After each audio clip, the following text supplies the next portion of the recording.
Thank you for joining us today for our session. The topic for today is contexts to autocomplete suggestions using LSTM and pairwise learning. Before we begin, let me first briefly introduce myself. My name is Dilip, and I'm part of Target's relevancy team, where I work as a lead AI scientist.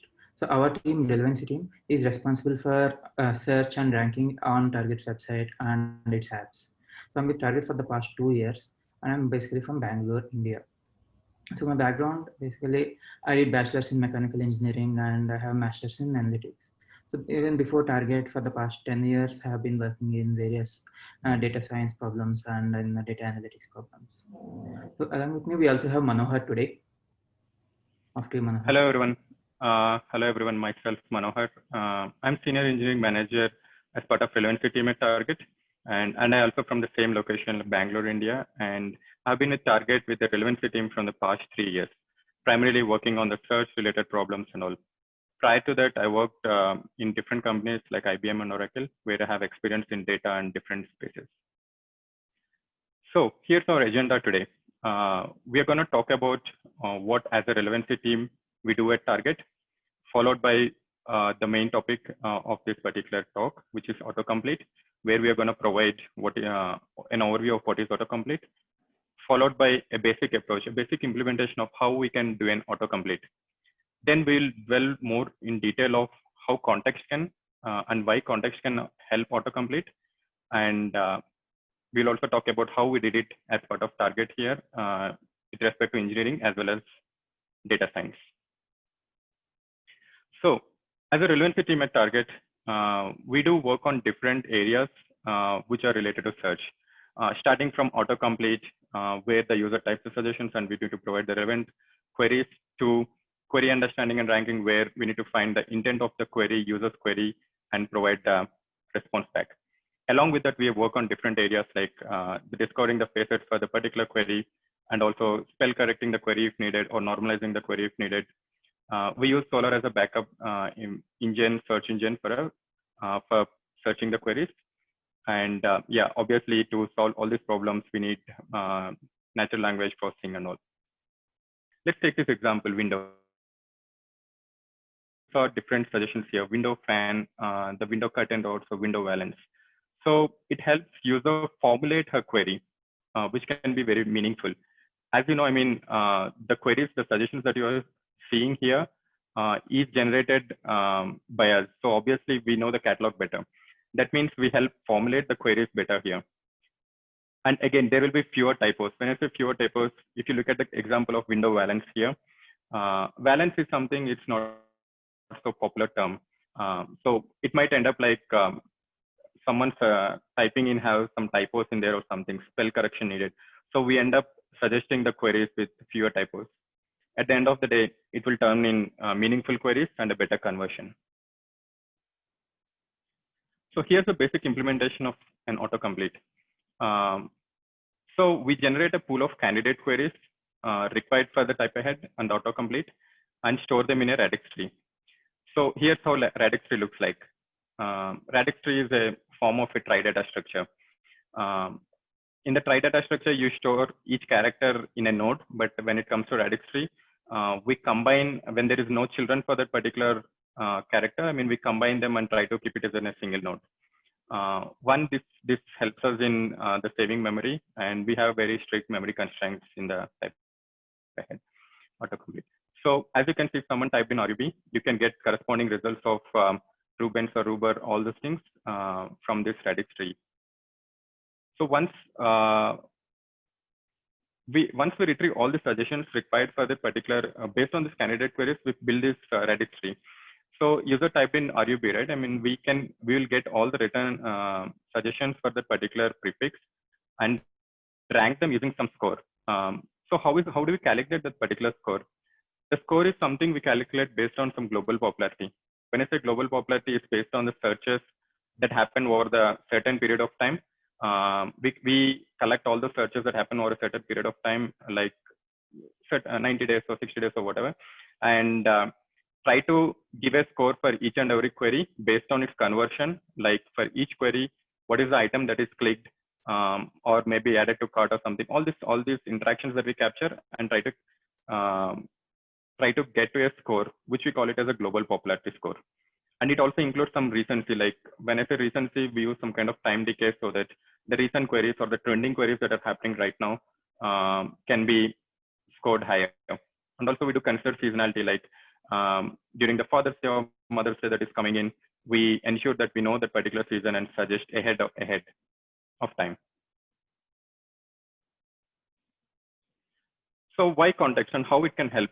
As you know, I mean, there are millions of users that shop at Target, and their needs vary from a weekend grocery to back to school shopping to a comparing smartphones. In such a cases, how when user types in Apple, how can we be so sure to show whether it's an Apple iPhone or Apple cider vinegar? So obviously, if you look at this particular case, it doesn't really help. The global popularity score we just talked about can't do justice in all on use cases. So if you know the context of a particular guest, in this case, let's say she's interested in doing weekend grocery, for example. So we show apple cider vinegar rather than Apple iPhones or something. So that means within a fewer keystrokes, it will be resulting in a better user experience. And also at the same time, as we understand the queries, right? I mean, there will be more conversion. However, there are challenges to it because the type ahead is something we need to predict and also do the real-time prediction and also present the queries within very, very less latencies. I mean, less than 25 milliseconds. So because it's done at each keystroke level. So the approach that we took to do this is, as you can see here. So if you look at this particular place where the autocomplete API, the service, when user types in a keystroke, let's say Apple, the Apple, what we do is, I mean, the first thing we do is based on the popularity suggestions that we talked about previously, we get the suggestions with respect to popularity. And how do we calculate this popularity is based on the clickstream data. This is kind of an offline job that runs, as you can see on the right side here. The offline job that runs and collects all the popularity based queries. And along with that popularity based queries, you also create something called as a suggestion vectors. More on the suggestion vectors in the next slides.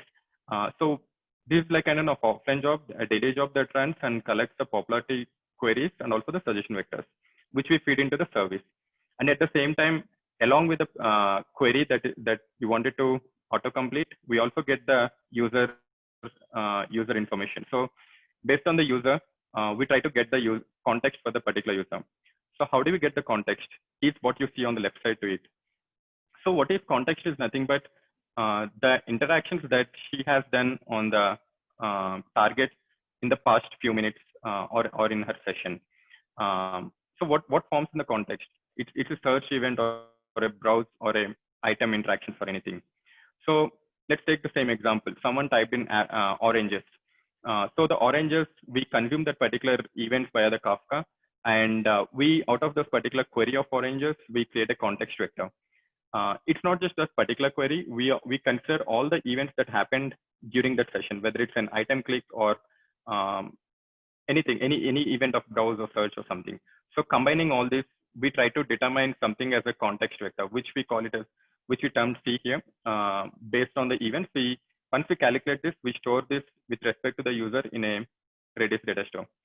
The Redis data store is a simpler decision because it's just a key value lookup we are doing here. Based on the user, we just get the what is the respective context vector.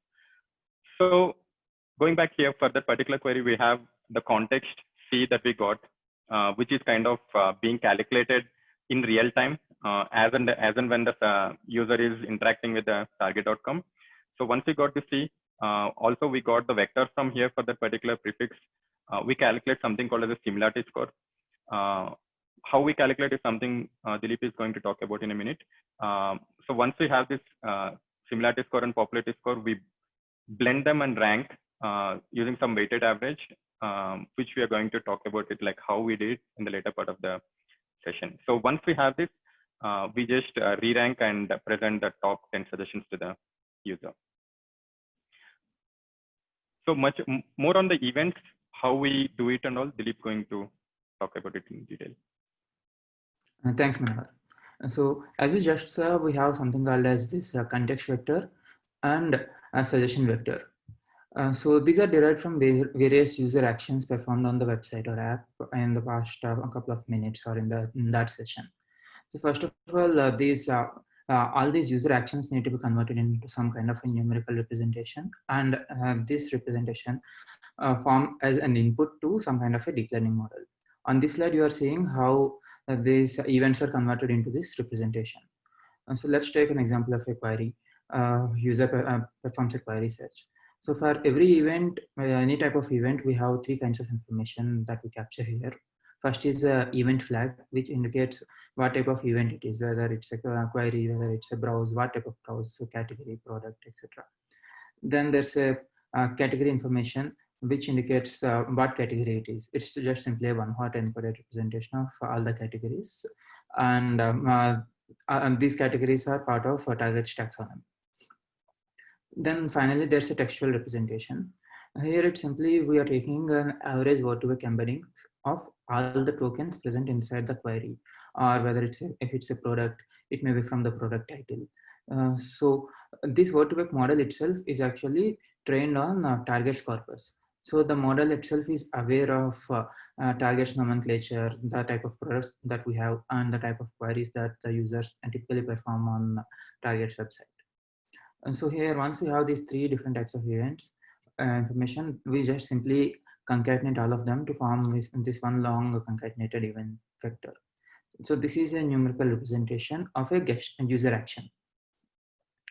Now this is ready to be fed into some kind of a machine learning model. And here you see the model into which these events are fed into. So let's take a simple example here, this example row. So user searches for some category ABCD, followed by that user searches for a query, then user clicks on some product. And this is the final query in that session, apple cider vinegar. So these three events actually form the user's context. And so each of these gets converted into the vectors that we just saw earlier. And this whole sequence of events is fed into this model. So this is the input, the whole sequence, and the output is one long vector, which we call as a context vector. Similar thing happens for the suggestion as well, which is this apple cider vinegar. This is what we want to predict even before the user searches it completely. So even this single query also goes through the whole sequence, whole set of these models.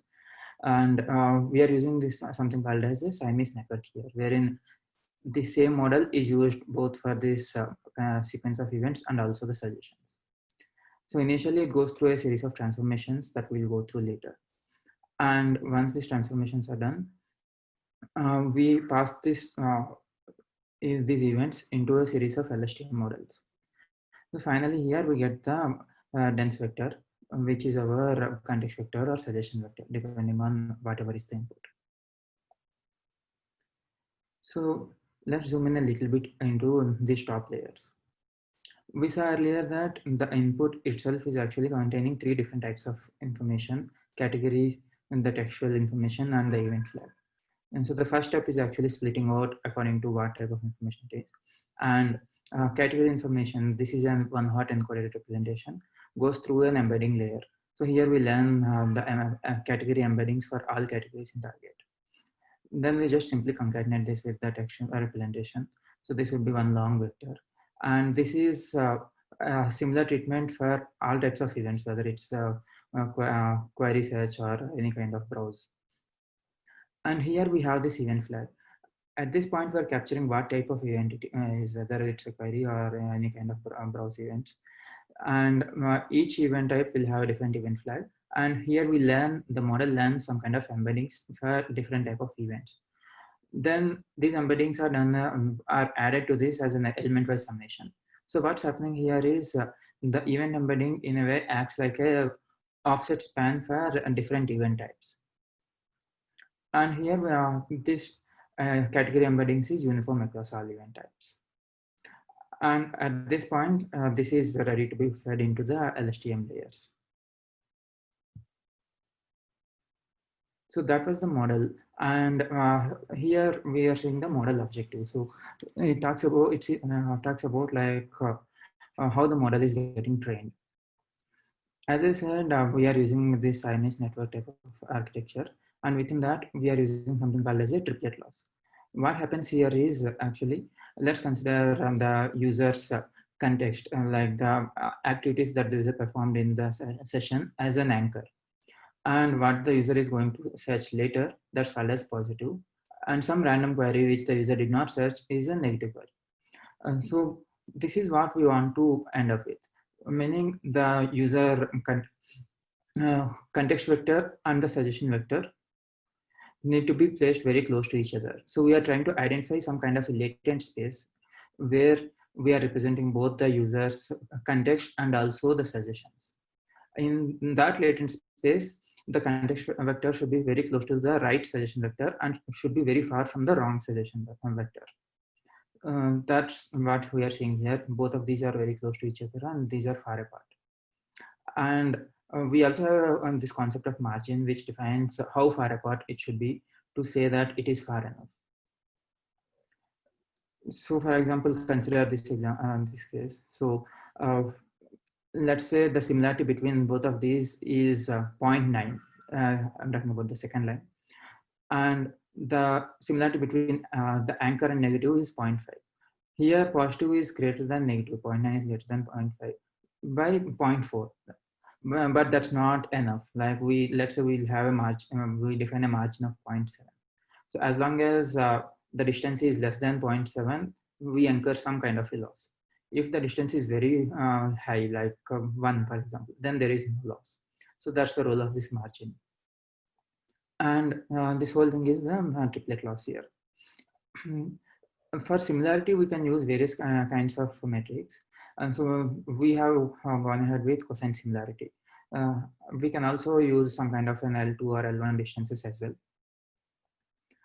Now, the positive example is positive is actually the query that the user finally ended up searching with.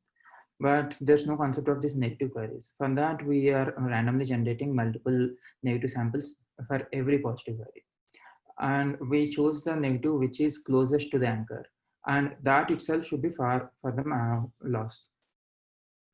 So the choice of negative samples per positive is again a hyperparameter. It can be something like say 5, 10 or even bigger. But as the number of negative samples increase, the training time itself increases. But the model accuracy will also be very good on the validation dataset.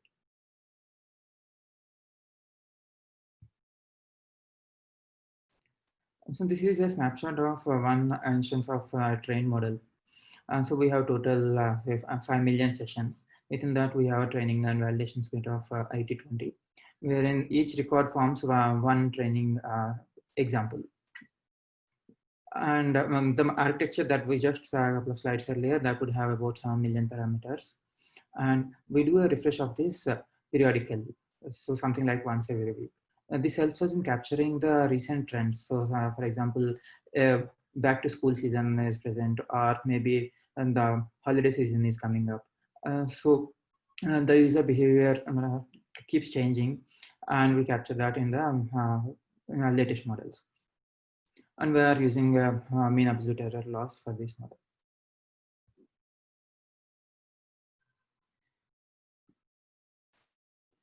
So here we see some kind of a distribution of the similarity scores that we saw earlier.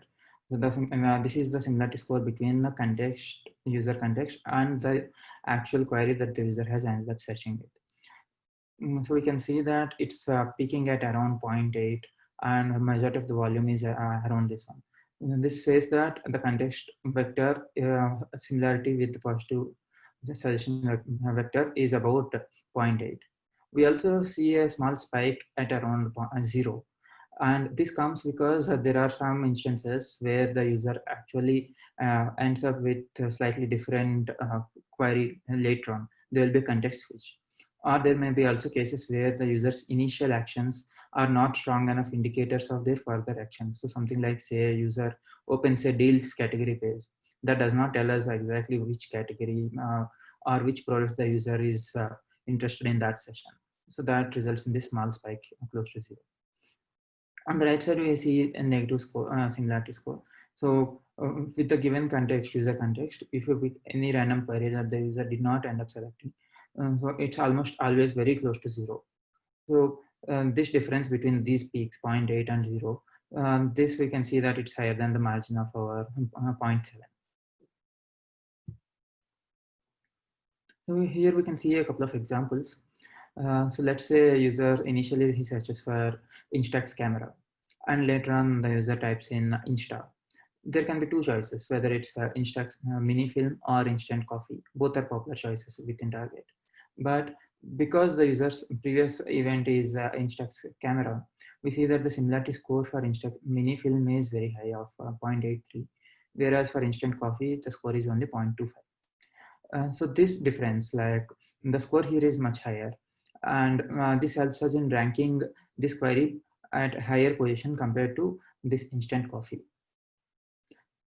We can see various other examples here, like from running shoes, it lands that sports shoes should be higher compared to sports shorts, or various other cases like whether the user need not even search for the exact query, but user may just click on some product or some category pages. Even then, here we can see that instant coffee suddenly has a higher score, whereas Instax mini film has a score of 0. Compare this with the initial case. So all of these examples are illustrate the effect of the similarity score. Now the similarity score needs to be blended with the query's original popularity score to finally do the actual ranking at which the user sees the suggestions. So Manohar is going to explain how that is done.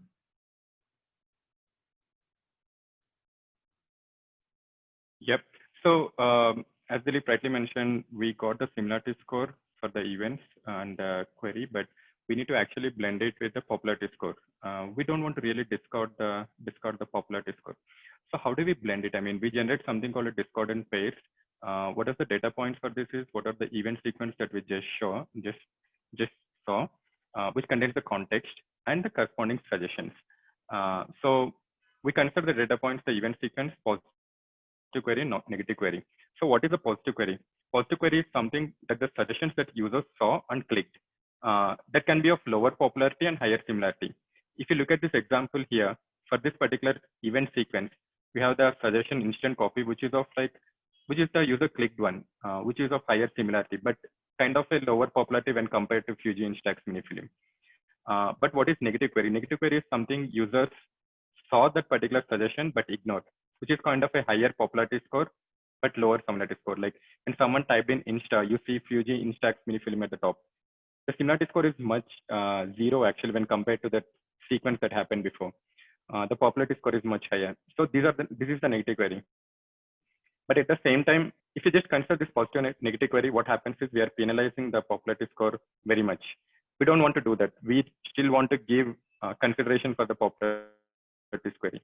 So what we do is we also consider something as the suggestions that users saw before the final suggestion. Let's say user typed in instant and she is seeing instant coffee and decaf instant coffee, both of them. But she chose to select instant coffee. This is the positive query as we discussed. But we also considering this as a negative query, which has a lower popularity score when compared to instant coffee, but somewhat comparable similarity score. So we consider that as a negative query so that we don't really penalize popularity too much. So once we generate this discordant pairs, we run a logistic regression on top of it. So what are the features for this logistic regression? We consider the similarity score between that sequence and the positive query as well as the negative query. Also, we consider the global popularity score of the positive query and negative query. Here's our equation finally looks like. We try which is a weighted sum of that similarity score and popularity score, where we try to calculate W1 and W2 based out of this logistic regression. Previously, in the architecture diagram, where you could see where we blend, right? I mean, this is something once we calculate these weights, once we got the similarity score and popularity score of the queries, we actually re-rank the top 50 suggestions and present the based on this scores, we re-rank the top 50 suggestions and present the top 10 out of it. So what is the impact that we observed based on our metrics? So these are some metrics actually we took it during the A/B test and A/B testing. So we observed higher autocomplete CTR. When I say CTR, this is with respect to type ahead, like what are the suggestions that we are showing and what is being clicked. And we observed some higher CTR there. At the same time, we also observed the sales demand increase. So obviously at the end of the day, we need to really look at how the business went through. And when we look at the funnel from type ahead, we did see an increase in the sales demand. And one more key interesting thing we identified here is when someone types in previous example of Insta, we are able to suggest the instant coffee much sooner than later. So that means the number of keystrokes the user really needs to find what she is looking for is much lesser. So on a overall the mean keystroke length that we observe, there is a reduction, significant reduction we observed. Here's the tech stack that we used for this particular flow. For the training, what are the Dilip mentioned till now? I mean, we use the Python and Keras, the TensorFlow based. And for the predictions, which is kind of we need to do in the real time. If you look at the flow of like with the context that we are predicting in real time, which is kind of has to happen at runtime. So that means like given the event sequence that happens before the next query that user is going to type on the target.com, before that we need to have that context be ready, which we used to have like 1 to 2 seconds gap there. So within that time frame, but we are much better, like with much better latencies, we're able to predict it, the context vectors. And for all the data pipelines, anything that we need, training data generation, or be it the offline dictionary, the global popularity related, everything we use the Spark Kafka and all. The microservice we use Kotlin Micronaut based, and ND4J is something that we use, as I mentioned, right? We are getting the vectors from the suggestion vectors as well as the context vectors. Now we need to actually do a dot product of them to really find out the scores of them. And in real time, we use the ND4J libraries to ensure that it's really fast and quick. As I mentioned, the data store we used to store all this context information is Redis, and we run all this on the Kubernetes environment. That's about our work at Target.com on the suggestions, on the context-based suggestions of type ahead. Thank you.